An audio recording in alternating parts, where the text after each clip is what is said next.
కల్తీ లేని చోట ఓ టెస్ట్ పేపర్ పెట్టుకొని ముఖ్యమంత్రి లేచి నిలబడి ఇలా కల్తీ జరిగింది అని లేనిది చెప్పి అబద్ధాన్ని తయారు చేయడం అంటే అది ఏమన్నంత చిన్న విషయమా? 120 కోట్ల హిందువులని టెస్ట్ చేయడమా? కొన్ని కోట్ల మంది వెంకటేశ్వర స్వామి భక్తులు దేశవ్యాప్తంగా కాదు ప్రపంచవ్యాప్తంగా ఉన్నారు.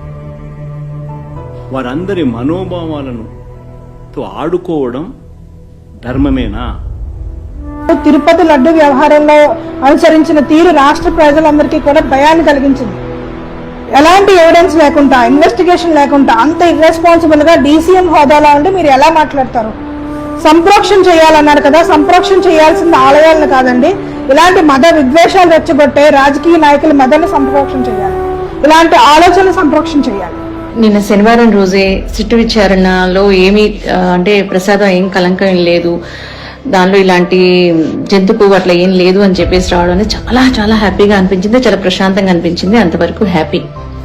కానీ ఒక బాధ్యతాయుతమైన పదవిలో ఉండి ఇంతమందిని రిప్రజెంట్ చేసి ఒక సీఎం పొజిషన్ లో ఉండి నువ్వు ఈ రోజున ఈ మీ కుళ్ళు రాజకీయాల కోసమో లేకపోతే ఇంకొక దానికోసమో ఎలాంటి ఆధారాలు లేకుండానే ముందుకు ముందే ఒక దేవదేవుడి మీద లేకపోతే కనుక ఒక ప్రసాదం మీద ఇక్కడ మాత్రమే కాదండి, దేశ విదేశాల నుంచి కూడాను మనకి ఆ దేవస్థానానికి ఉన్న వైభవం అలాంటిది.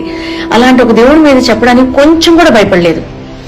అది తీసి పక్కన పెట్టేసేస్తే పవన్ కళ్యాణ్ గారు, ఈయనకి ఎంత ఫ్యాన్ బేస్ ఉండింది.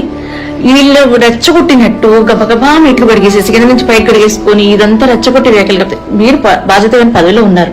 దాని మీద విచారణ చేసి ఏదైనా జరిగితే అలా చెప్పడం అనేది ఒక పద్ధతి. మీరేమైనా అపోజిషన్ లో ఉన్నారా? కాదు కదా, మీరే ఉన్నారు అధికారంలో. అదేమన్నా చెయ్యకముందే గబగబా రెచ్చగొట్టాలన్న థాట్ తప్ప నుంచి ఏం లేదు. ఇకపోతే ఆ రోజు ఎంతమంది వీడియోస్, అసలుకి ఎంతమంది ప్రవచనకర్తలు లేకపోతే ఎంతమంది హిందూవాదులవని అద్దని ఇద్దని వీడియోస్ చేశారు కదా, అది నిజమా కాదా అనేది తీసి పక్కన పెట్టేసేస్తే ఎంత విద్వేషపూరితంగా చేశారు. అసలుకి ఈరోజు ఒక్కళ్ళైనా సరే ఇలా జరిగింది, మా మనోభావాలు దెబ్బతిన్నాయి, ఇలా ఎందుకు చెప్పారు, మీరు ఖచ్చితంగా సారీ చెప్పాల్సిందే ఈ రోజు నాని ఒక్కళ్ళు కాదే ఒక్కళ్ళన్నా. ఇది నిజంగా భక్తేనా? మన హిందూ సోదరుల మనోభావాలను దెబ్బతీస్తున్న మిస్టర్ పవన్ కళ్యాణ్ ఇప్పుడు ముందుకొచ్చి క్షమాపణ చెప్తాడా? ఒక అబద్ధాన్ని గట్టిగా అరిచి మైకులు వేసుకుని చెప్పేస్తే అది నిజం అయిపోదండి. అలా నాకు కూడా ఈ రోజు తెలిసింది. ఎందుకంటే సిబిఐ వాళ్ళు తిరుమల లడ్డీలో ఎలాంటి కల్తీ జరగలేదని తేల్చేసినారు. ఎన్ని సర్కస్లు చేసినారండి. మీరంటే మాకు ఒక రెస్పెక్ట్ ఉందండి, ఎందుకంటే మీ సినిమాలో మీ యాక్టింగ్ అంటే మాకు చాలా ఇష్టం.